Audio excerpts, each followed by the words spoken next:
Welcome to Pushback. I'm Aaron Maté. The first of two major inquiries into the origins of the Russia investigation is complete. Department of Justice Inspector General Michael Horowitz found that the Steele dossier, the collection of DNC-funded reports that alleged a high-level Trump-Russia conspiracy and blackmail scheme, was essentially a work of fiction. Yet somehow, the FBI relied on the Steele dossier to obtain a surveillance warrant on Trump campaign volunteer Carter Page. Even when the FBI heard from Steele's own main source that Steele had made serious errors, the FBI concealed those errors from the court and omitted other countervailing and critical information. By documenting the FBI's deceit, the Horowitz report also exposes the errors of prominent media and political figures who promoted Steele's phony Trump-Russia narrative. I think they followed all the correct procedures. We found that investigators failed to meet their basic obligations. But nonetheless, I think it's important that the American people see the actual facts that were presented to the FISA court and understand that the FBI was acting appropriately. You did find that an FBI employee doctored an email in order to support the Carter Page FISA application, correct? Correct. I think the notion that FISA was abused here is nonsense. Certainly our findings were that there were significant problems with FISA. There's a lot that the FBI knew about Carter Page that had nothing to do with Christopher Steele's reporting. We concluded that the Steele reporting played a central and essential role in the decision to seek a FISA order. A lot more there than simply the Steele dossier, which is what the Republican memo would have suggested to the American public was the key element of that FISA application. That, of course, is not true. The FISA applications relied entirely on information from the primary subsources reporting to support the allegation that Page was coordinating with the Russian government. The court was told and given evidence that demonstrated the underlying political motivation. Christopher Steele, is it fair to say that he had a political bias against Donald Trump? Given who he was paid for, there was a bias that needed to be disclosed to the court. It was all nonsense. And the FBI finally has its day with the American people, and I hope they pay attention to it. You know, I think the activities we found here don't vindicate anybody who touched this. Well, to discuss the Horowitz report and its implications, I spoke recently to Matt Taibbi, author, contributing editor at Rolling Stone, and co-host of the podcast Useful Idiots. Matt Taibbi, welcome to Pushback. Does it seem to you as if we're actually finally getting some answers as to how this whole Russia investigation started?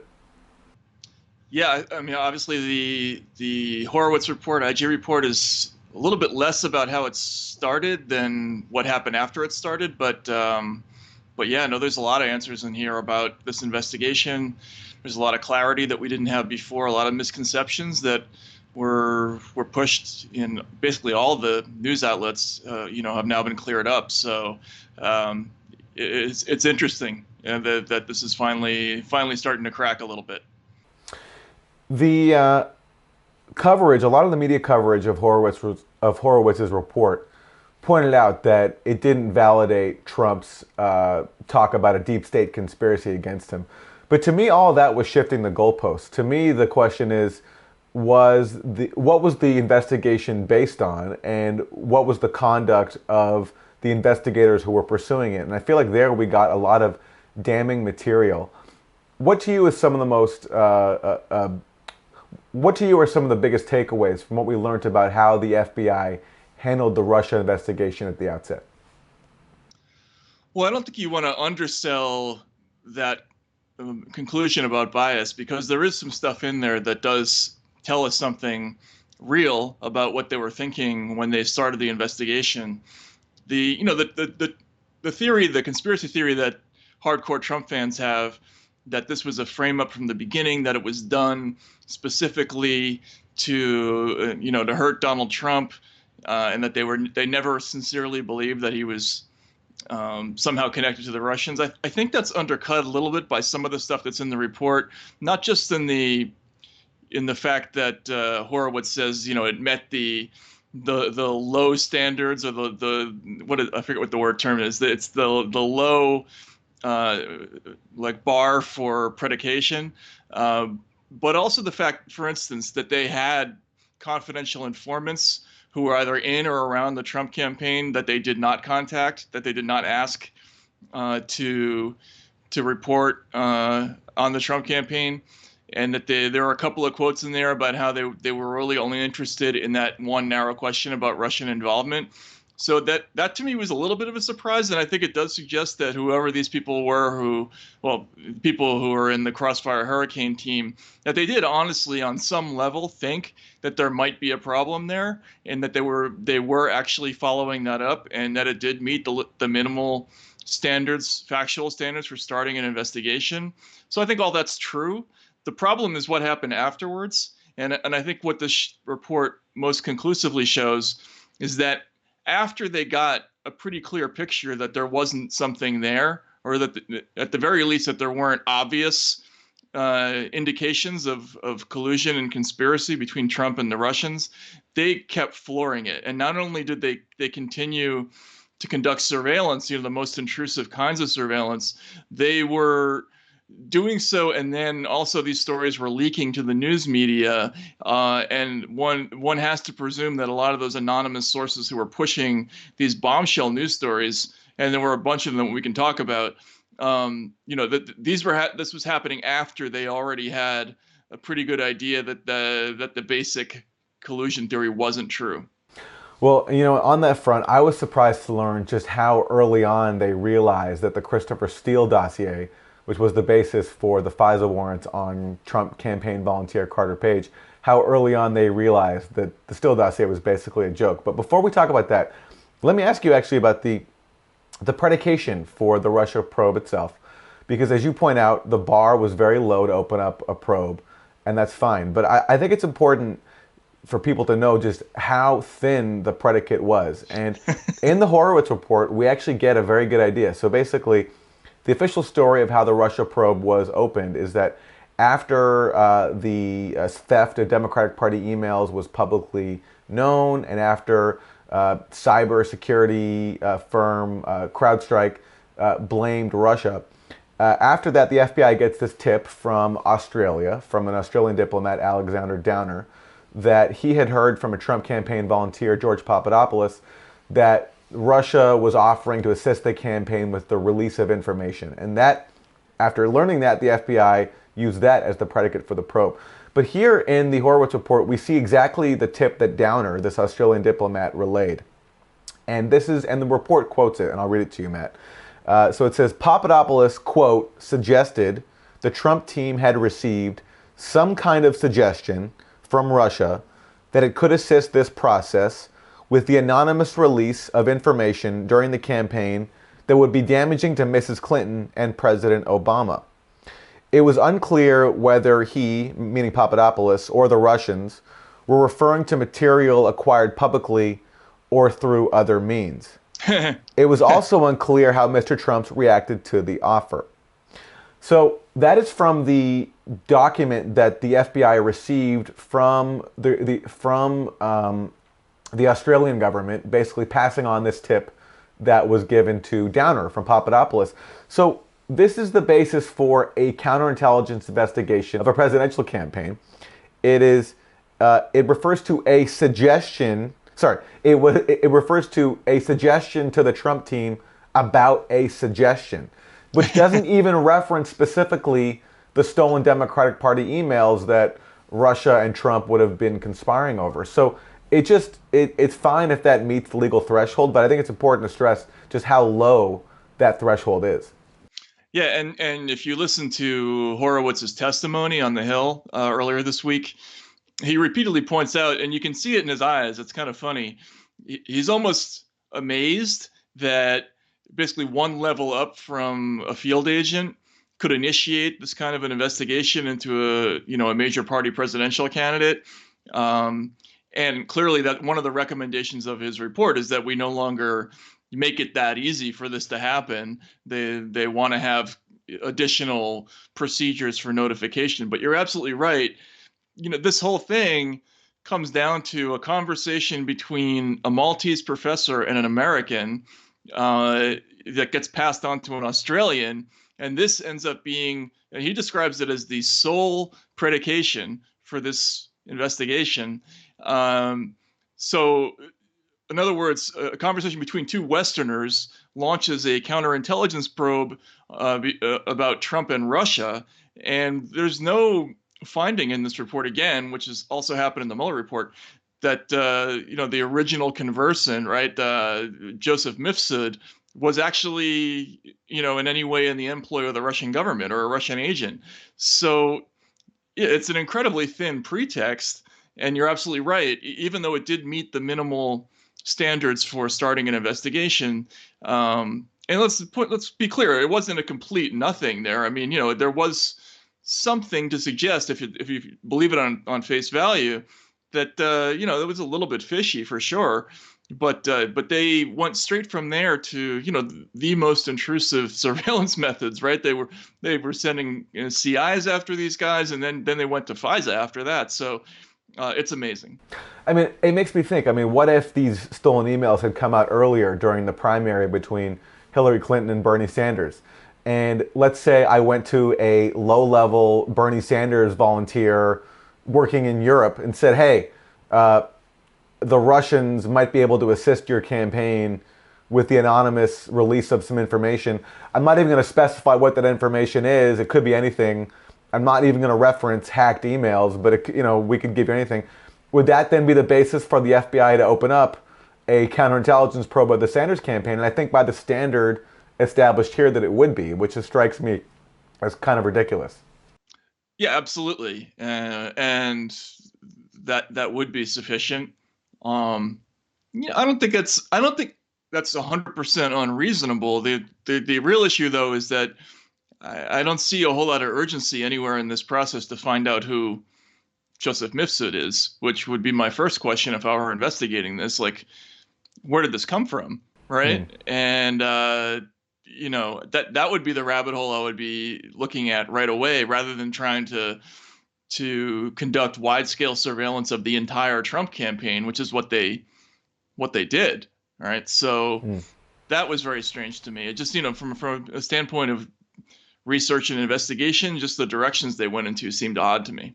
Yeah, it was odd to me too that none of the senators who questioned Horowitz at his hearing asked him if he has any idea who Joseph Mifsud is, given that he was the predicate for the entire probe. The only answer that I've seen came from Mueller in his testimony in July when he was asked, who is Joseph Mifsud? And also, why didn't you charge him with lying, given that your report says that he lied to the FBI and your investigation, the Mueller investigation, charged other people, including George Papadopoulos, with lying? And Mueller's answer was basically, I'm not going to get into any of that. So, so answers are still elusive. Yeah, and Mifsud is mentioned in this report because, yet again, there's another screw up, if you want to call it that, involving the FISA, because they didn't include the Mifsud's denial in the interview that he said certain things, with regard to the emails. They didn't include that in the later FISA application. So, yeah, there's no clarity about who he is. Now, I have talked to somebody not in the Senate, but in the House, who has been interested in this issue for a couple of years now, and they're upset that there isn't more clarity about Mifsud. And the quote I got was, "How can this investigation be above board if Mifsud isn't a Russian?" So, I don't think this issue is dead, and I also hear that the Durham probe is intensely interested in that matter. Yeah, there are rumors, not confirmed yet, but rumors that Durham actually got Mifsud's cell phones when he went to Italy, and that there's also a lot of speculation that Mifsud has ties to Western intelligence services. He definitely looks like he was involved in some kind of shady activity and talking to Papadopoulos and promising to introduce him to Putin's niece, even though Vladimir Putin has no niece. Right. I personally don't buy the theory that Mifsud was part of some, CIA or FBI setup of the Trump campaign, but it does seem like something strange was going on. And it's strange that to date, we've had zero evidence that he actually has any concrete ties to Russia or is acting on its behalf. But let me ask you more about the Steele dossier, because as you've written about it, contrary to the spin we got for a long time, it did play a vital role in all this. It was used as the basis to get FISA warrants on Carter Page. And one of the striking things we learned is that very early on, the FBI, after making some effort, reached Steele's primary source. And the primary source basically debunked all the core allegations, including the P tape, which hung over Trump's presidency for a while. Talk to us about what Horowitz found there. That's amazing. The whole thing is it's such a comedy of errors, right? So they find what they call the primary subsource in Steele's report. They talk to him on, I think it's 3 different occasions, right? But one of the early interviews, the person with whom Steele talked, he's sort of aghast because he's like, I didn't see the report until it was published, and I didn't really say all that stuff. And then he goes on to say all this detail about the sexual blackmail portion of the report, that this was something that it came from a conversation, quote, over beers, and it was made, quote, in jest. And furthermore, that despite the fact that Steele had claimed that this was confirmed by a senior Western official at a senior Western employee of the Ritz-Carlton, he's like, no, I didn't confirm it. In fact, apparently Steele asked him to go find confirmation, and when he went back to try to do that, he was unable to. And the phrase that Horowitz used was that corroboration was 0. So again, the sheer comedy of this is that this was like the news story of 2017. It essentially dropped on our laps in the second week of January 2017, and the search for the P tape, in one form or another, was the driving concern of there's the cream of the American political press for quite a while. And, it turns out to be complete nonsense that, that was sort of casually delivered to this goofball Steele, who seems to have had personality quirk that would have embellished this fact. I mean, in fact, he did embellish it. I mean, he said things that the source didn't say in his reports. So it's just a game of telephone where everything gets progressively more stupid as we go on. And when the final layer of this came out, after the intel chiefs presented this report to Trump and it dumped on the news media, it just became like a nuclear bomb of stupidity. It's incredible. Let me go to a couple of examples of this, Matt. So here you have Rachel Maddow in January 2017, just days before Trump was set to take office. Here she is speculating that Vladimir Putin is going to use the P tape to get Trump to withdraw U.S. forces from near Russia. And here's the question. Is the new president going to take those troops out? After all the speculation, after all the worry, we are actually about to find out if Russia maybe has something on the new president. We're about to find out if the new president of our country is going to do what Russia wants once he's commander-in-chief of the U.S. military starting noon on Friday. What is he going to do with those deployments? So that's Rachel Maddow in January 2017. Fast forward to April 2018, and Jonathan Chait, columnist for New York Magazine, writes in a column called "I'm a Believer and you should be too."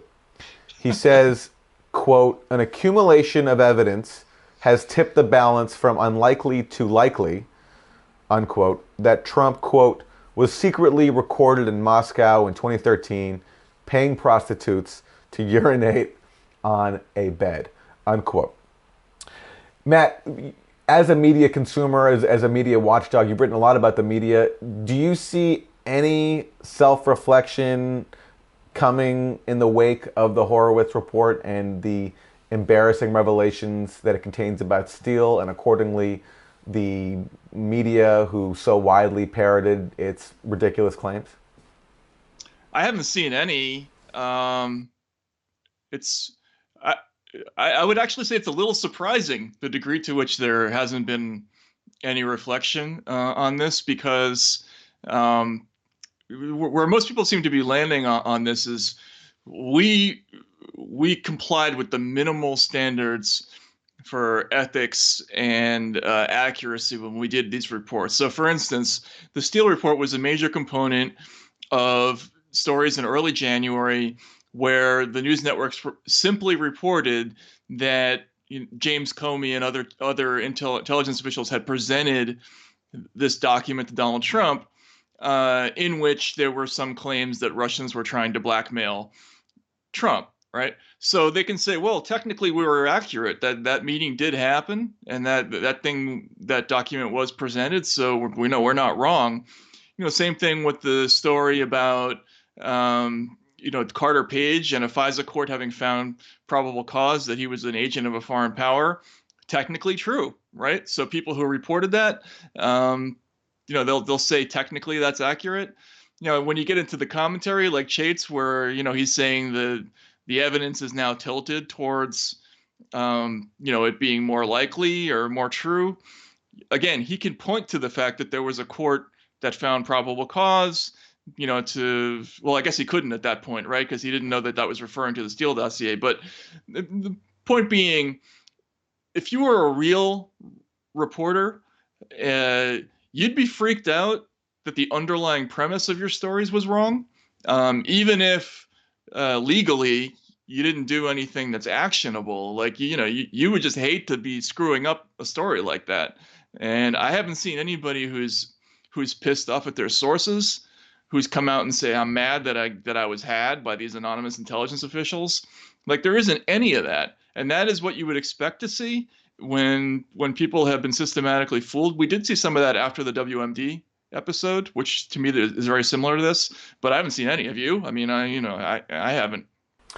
There was one piece in the New York Times by Charlie Savage that talked about the serious surveillance abuses raised here in terms of what this says about how the FBI misled the FISA court in keeping out, all the exculpatory evidence from the FISA court, including the fact that, Carter Page, who the FBI told the FISA court it's suspected of working with the Russian government.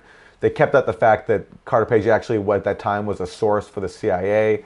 And of course, they left out all that exculpatory information that debunked the Steele dossier's claims about Carter Page.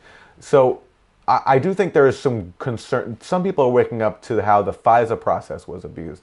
But yeah, in terms of pushing the conspiracy theory angle and the fact that so much of it was based on Steele and so much of an effort was made to lend Steele some credibility, even though his claims were so transparently ridiculous, no, I've seen no self-reflection about that at all.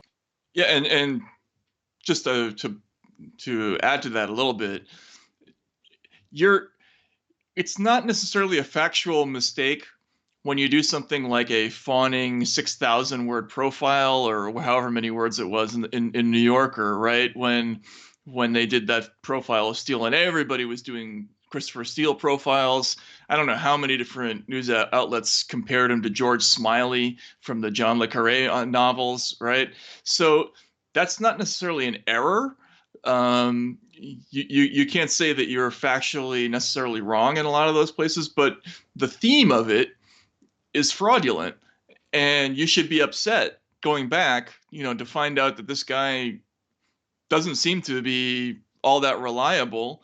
I've heard things, he hasn't been in Russia, Christopher Steele, since, the first Bush presidency, since I was in college there. And it's unclear to me that he even speaks Russian. And where was that information, right? So it's stuff like that. People are going to say we didn't make technically a factual error, but thematically this stuff was all crazy. So finally, where do you think all this goes next? We had John Durham, who's heading up a separate inquiry into the origins of the Trump-Russia investigation, and he has a wider mandate. He has subpoena power. He's not just looking at the FBI, he's also looking at the CIA. He came out with a statement basically taking issue with Horowitz's finding that the Russia probe had sufficient predication. And meanwhile, we have impeachment going on. The House looks likely to pass it as early as next week. And of course, we can expect that the Senate will vote to acquit Trump. But certainly, the theme of Trump's first term, which is, Trump fighting against elements of the national security state who really don't like him for their own narrow reasons, and Democrats themselves, instead of coming up with a policy agenda that could challenge Trump on his policies, sort of really riding the coattails of the national security state. That seems to be very much continuing through all this. So as you look ahead, what do you foresee? Well, I was shocked by the statement. I mean, were you shocked by the Durham statement?